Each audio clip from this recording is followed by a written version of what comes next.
A paz do Senhor, meus irmãos. Glórias a Deus. Paulo diz para apresentar um culto racional ao Senhor. Quando Paulo está dizendo de um culto racional, ele está dizendo acerca de algo consciente, para apresentarmos algo consciente diante da presença do Senhor.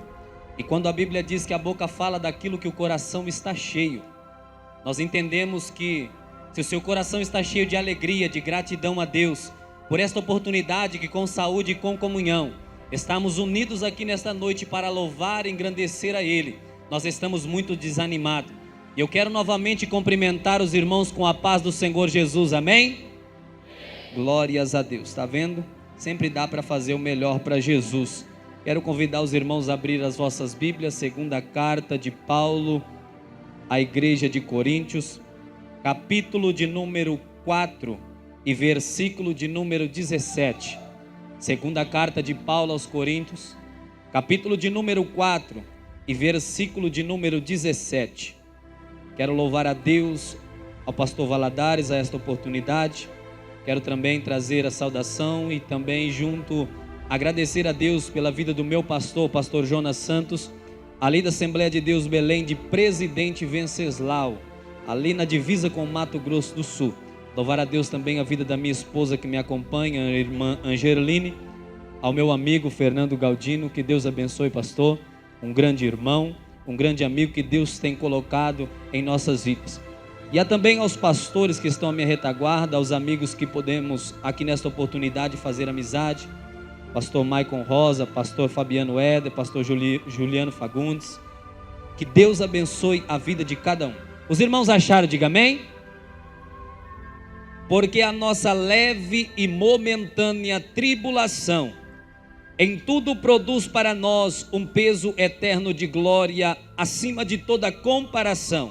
Portanto, não atentamos nós às coisas que se veem, mas nas coisas que não se veem, porque as coisas que se veem são temporárias, são passageiras, mas as que não se veem são eternas e têm peso de glória. Aleluia. Tome os vossos assentos glorificando e exaltando o nome santo do Senhor.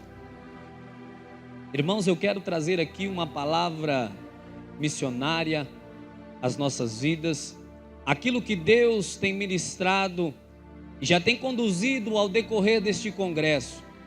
A Bíblia Sagrada nos mostra que Paulo, escrevendo à igreja, ele nos traz uma imagem, quando não aprofundamos e analisamos aquilo que Paulo está escrevendo. Ele nos traz uma imagem que aquilo, o evangelho, aquele que se prega o evangelho, ele tem uma vida tranquila, uma vida fácil, porque Paulo está escrevendo à igreja de Coríntios e dizendo: porque a minha leve e momentânea tribulação em tudo produz para mim um peso eterno de glória, acima de toda comparação. Quando Paulo está dizendo que é leve, nele está passando uma imagem que não é difícil, que não tem perseguição.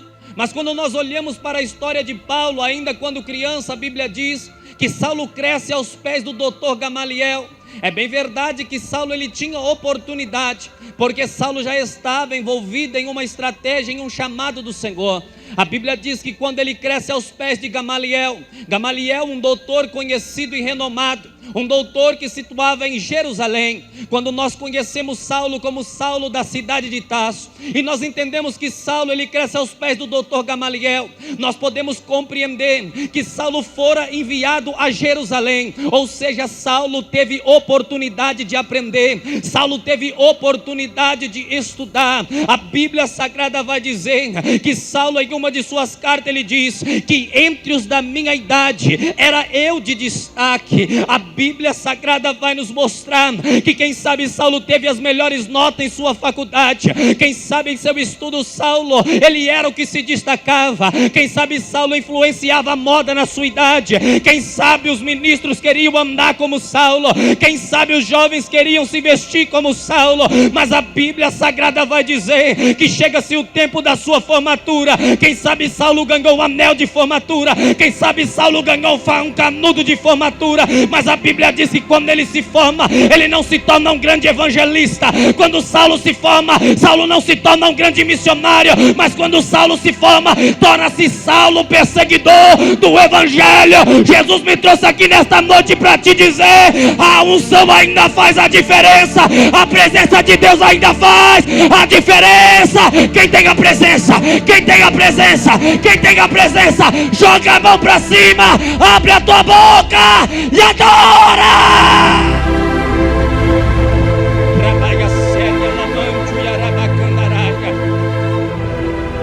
Mas a Bíblia Sagrada nos mostra que Deus nunca mudou o nome de Saulo para Paulo. Mas quando era o perseguidor, era Saulo perseguidor. Mas quando tem um encontro com Deus em Atos dos Apóstolos, capítulo 9, Saulo perseguidor se torna Paulo o perseguido. Porque a partir daí Paulo começa a exercer um ministério na presença do Senhor. Paulo começa a exercer um ministério impulsionado e levado por Deus. A Bíblia nos mostra que antes era Saulo o perseguidor e depois se torna Paulo o perseguido. É bem verdade que o seu nome não foi mudado, mas da sua cidade, lá em Tarso, o significado era Paulo. O nome de Paulo em Tarso era chamado-se de Saulo, mas Saulo significa homem alto, homem de grande estatura, homem de altivez.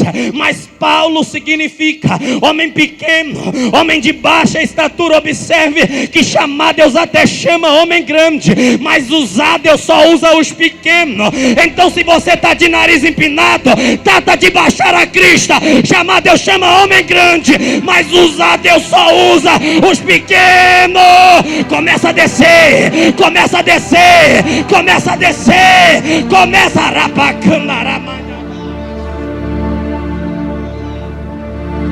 A Bíblia Sagrada vai dizer que Paulo começa a exercer o ministério e começa a ser perseguido. Por muitas das vezes Paulo foi encerrado em prisão. Por muitas das vezes Paulo foi açoitado. Por certa feita Paulo teve que se fingir de morto em praça pública, para que não fosse morta paulada. Mas contudo Paulo cata um papel e começa a escrever: porque a minha leve e momentânea tribulação em tudo produz para mim um peso eterno de glória, acima de toda comparação. Quando Paulo está dizendo que é leve, Paulo não está dizendo que não vai doer. Quando Paulo está escrevendo que é leve, Paulo não está dizendo que não vai machucar. Quando Paulo está dizendo que é leve, Paulo não está dizendo que não vai ter perca. Quando Paulo está dizendo que é leve, ele não está dizendo que não vai causar a sensação de chutar o balde, a vontade de largar tudo. Quando Paulo está escrevendo e dizendo que é leve, Paulo está dizendo: aquilo que Deus confiou sobre a tua vida, pregador, é algo que você pode suportar. Não abre mão da tua prova, não abre mão da tua perseguição. A promessa está de pé.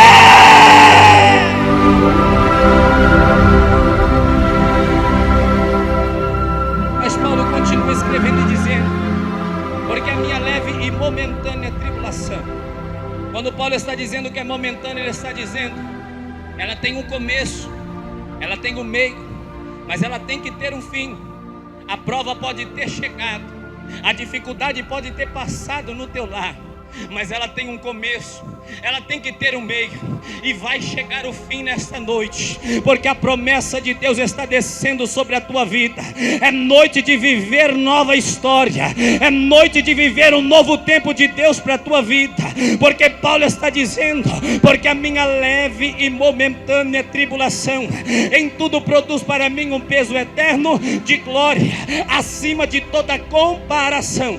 Portanto, não fixamos os olhos naquilo que se vê, mas sim naquilo que não vê, porque aquilo que se vê é temporário, é passageiro, mas aquilo que não se vê é eterno e tem peso de glória. Paulo está destacando aquilo que não se vê, Paulo está destacando aquilo que não se pode enxergar com a ótica humana. A Bíblia Sagrada vai nos mostrar no livro do profeta Isaías, no capítulo 6, a Bíblia diz o chamado de Isaías, o início do ministério de Isaías. E no ano em que morreu o rei Uzias, eu vi vi Deus assentado em um alto e sublime trono.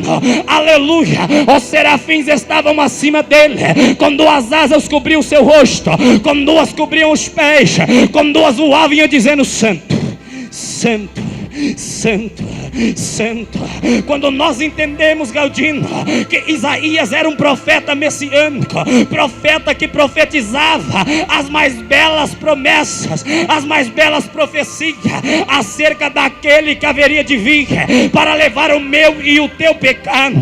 Mas a Bíblia diz que no capítulo 1 nós não vamos encontrar profecias de Isaías falando do Messias. Até o capítulo 5 nós não encontramos as mais belas, as mais formosas profecias de Isaías acerca do Messias.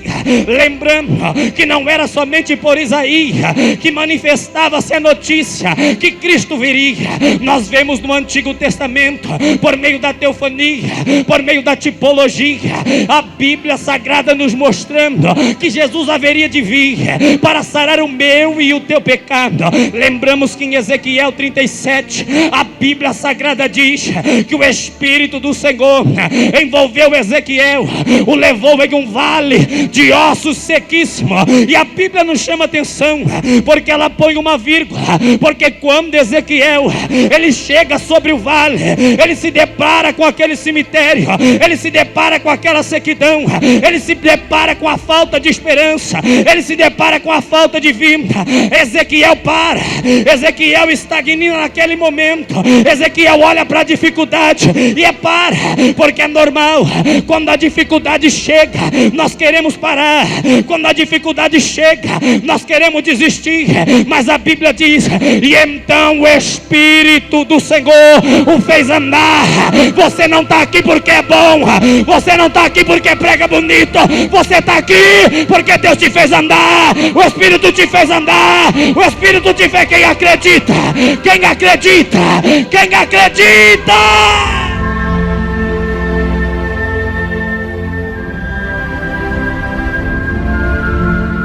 No ano em que morreu o rei Uzias, Uzias era tio de Isaías. Quem sabe Isaías, quando ia pregar, Uzias dizia: vai, meu sobrinho, eu tenho as costas largas, eu aguento Uzias, eu aguento Isaías. Vai que Isaías prega, vai que Isaías anuncia. Isaías ia, mas nós não vemos a profecia de Isaías acerca do Messias. Nós não vemos, nós não encontramos. Mas no capítulo 6, no ano em que morreu o rei Uzias, eu vi Deus assentado em um alto e sublime trono. Você não entendeu? Vou desenrolar para você dar um glória, para você abrir esse sorriso e adorar ao Senhor, porque o Senhor está dando visão para você nesta noite. No ano em que morreu o rei Uzias, eu vi Deus assentado em um alto e sublime trono. Aleluia. Eu não sei quem é o Uzias que tem que morrer para você ver o trono de Deus. Eu não sei quem é o Uzias que tem que morrer para você ver a glória de Deus. Eu não sei se é o Uzias do adultério, eu não sei se é o Uzias da fornicação, eu não sei se é o Uzias da mentira, eu não sei se é o Uzias do disse que me disse. Uzias vai ter que morrer. Chegou o tempo de ver a glória, chegou o tempo de ver a glória, chegou o tempo de ver a glória.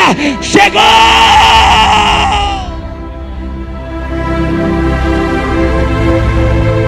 Sabe quem fez Isaías andar? Deus. Irmão, estão dizendo por aí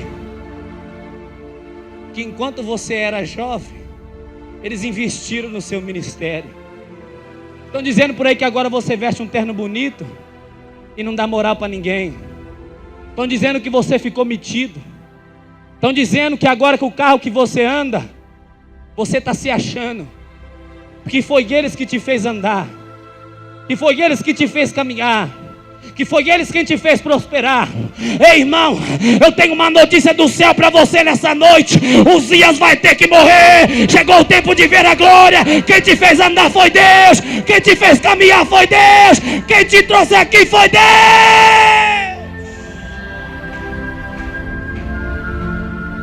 Quem me dera, pregadores, Se eu tivesse tido a oportunidade que muitos estão tendo aqui nesta noite, de adorar a Jesus na beleza da sua santidade, em um culto gostoso como esse, em um congresso como esse, mas como o pregador que me antecedeu pregou, eu não tive essa oportunidade. Sabe aonde Jesus me chamou?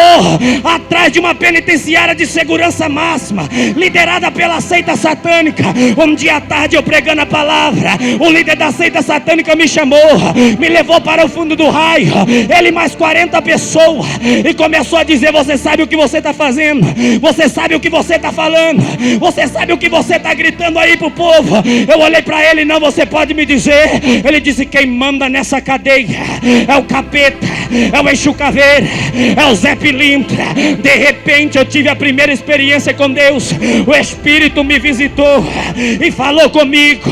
Quando de repente eu procurei quem falou comigo, e então o líder da seita satânica, por apelido de Lúcifer, ele olhou para mim e disse: aí, você entendeu? Eu disse: não, pode repetir. Ele me disse: quem manda na cadeia é o Exu Caveira, é o Zé Pilintra. Quem manda na cadeia é o capeta. Eu olhei na bola do zóio deles e disse: pode mandar na cadeia, pode mandar em você, mas quem manda em mim é o Espírito Santo de Deus. Deus ainda manda na tua vida, Deus ainda manda no teu chamado, Deus ainda manda, Deus ainda manda, Deus ainda manda.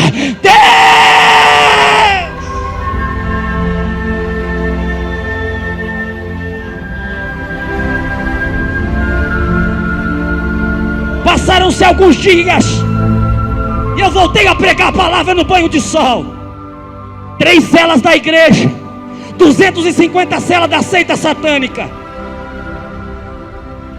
E um dia o líder da seita satânica veio em mim e disse: posso falar com você, pastor? Eu falei: pode. Levantei, olhei para os meus irmãos e disse: ora por mim que ele vai me matar. E quando eu cheguei no fundo daquele raio, ele disse para mim: se você não der um glória agora, irmão, no final da mensagem eu prometo que eu faço o apelo, ou você aceita ou reconcilia. Então de repente naquele momento ele olhou para mim e disse: pastor, faz 9 anos que eu sou da seita satânica.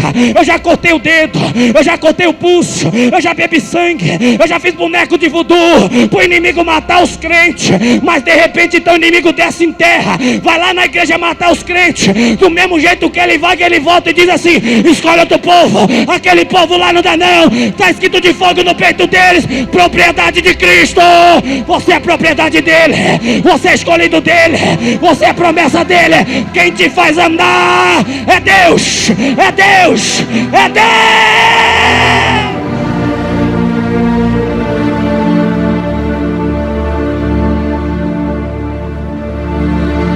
Eu quero finalizar. Eu quero dar o tema de quem faz te andar é Deus. Você vai me ajudar a dar o tema. Olha para o teu irmão e dê o tema para ele. Deus não te chamou para ser cheio.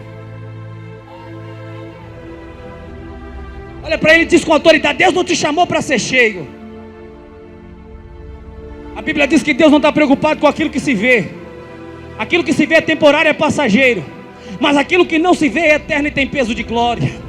A Bíblia diz na promessa verbalizada do profeta Joel, essa promessa é dividida em 3 capítulos, separada em 76 versículos, aonde a Bíblia vai nos mostrar que a primeira etapa, etapa do sofrimento, etapa da dor, etapa do gafanhoto, aonde o gafanhoto migrador comeu o cortador, aonde o cortador comeu o devorador, aonde o devorador comeu o destruidor. O gafanhoto migrador não salta, não voa, não pula, ele tem somente a função de corroer a folha da árvore. O gafanhoto cortador tem somente a função de corroer a galho da árvore. O gafanhoto devorador é o gafanhoto que tem a função de corroer a casca da árvore. Mas o gafanhoto destruidor é o gafanhoto que tem a função de corroer o tronco e sugar a clorofila, ou seja, a alma da árvore. Aleluia! A Bíblia Sagrada nos mostra que então o gafanhoto migrador tem a função de corroer a folha.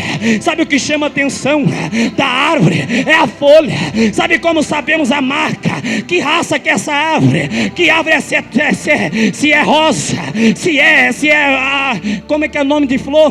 Se é rosa, se é margarida. Nós sabemos pela folha, pela flor. Aleluia. Mas se o gafanhoto corroer, não dá para saber. Nós já não sabemos nessa geração quem é crente, quem serve a Baal, quem serve a Deus. Nós chegamos e apresentamos o nosso título. Eu sou pastor Leonardo Gonçalves. Não dizemos primeiro o nosso nome, sabe por quê? O nome está sujo, não paga ninguém, compre e não paga, promete e não cumpre, fala que vai e não vai, fala que vai fazer e não faz. Está perdendo o brilho, está perdendo a presença, está perdendo, tem crente com a presença, erga a mão e adora.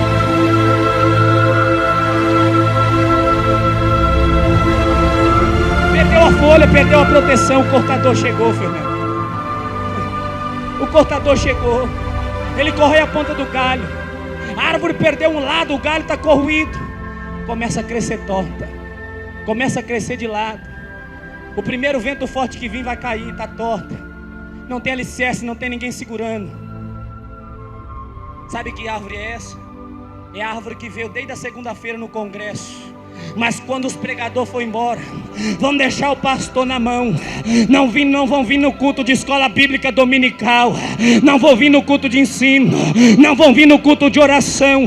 Aleluia. Crescei na graça e no conhecimento. Está perdendo o crescimento. Está perdendo a ordenação. Ei, Jesus está te dizendo: não adianta rodar, sapatear, profetizar bonito, porque tem que ter palavra. Porque quem ainda manda na igreja é o Apocalipse 19:13. Eis que vi ele de veste salpicada de sangue. O nome que ele é chamado é Palavra de Deus, Palavra de Deus, Palavra de Deus, Palavra.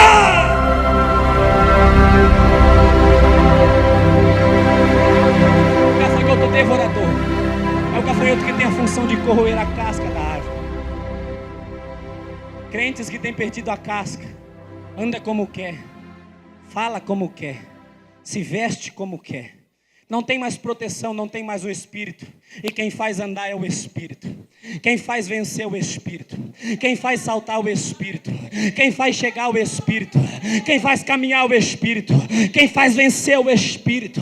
E nós temos perdido o Espírito. Agora o crente que perde a clorofila é aquele que acha, porque tem teologia, ele vai pregar o que quer. Ele acha que nós temos que parar de dar glória a Deus, parar de dar aleluia, parar de saltar, parar de rodar, parar de ter alegria. É aquele que está só no anel e está dizendo que nós estamos fazendo meninice. Mas a Bíblia diz que Isabel vai na casa de Zacarias, a irmã Maria vai na casa de Zacarias. Maria chega diante de Isabel e diz: ei, paz do Senhor. O menino João Batista começa a saltar no vento. Ei, irmão, estão te chamando de menino. Seja menino, mas não para de adorar. Seja menino, mas não para de adorar. Conhecemos a árvore pelo seu fruto. Porventura não tem como árvore boa dar fruto mau, e nem árvore má dá frutos bons. A Bíblia diz que a primeira etapa é a etapa do gafanhoto, etapa da dor, etapa da fome, etapa da angústia. Segunda etapa, etapa da promessa de Deus. Capítulo 2, versículo 28, depois diz: disse Deus: derramarei do meu espírito sobre toda a carne. Os vossos filhos, as vossas filhas profetizarão. Os vossos velhos terão sonho. Os vossos moços terão visões. De sorte que até sobre o servo e a serva derramarei do meu espírito. Mas observe que a Bíblia depois disso disse: Deus quem prometeu. A promessa está de pé, mas a Bíblia nos mostrará que a situação continua a mesma. O eirado está vazio e o lagar não está transbordando. O eirado está vazio e o lagar não está transbordando. Chegou-se o tempo da promessa, mas a situação continua a mesma. Irmão, eu tenho uma notícia do céu para você nessa noite: permaneça de pé. Quem sabe você está no tempo do homem, no tempo do Cronos, mas Deus não anda no Cronos. Deus anda no Kairos, no tempo da plenitude, no tempo da perfeição. Ei, se prepara, espera com paciência no Senhor. Está chegando o tempo de Deus. Está chegando o tempo de Deus. Está chegando o tempo de Deus.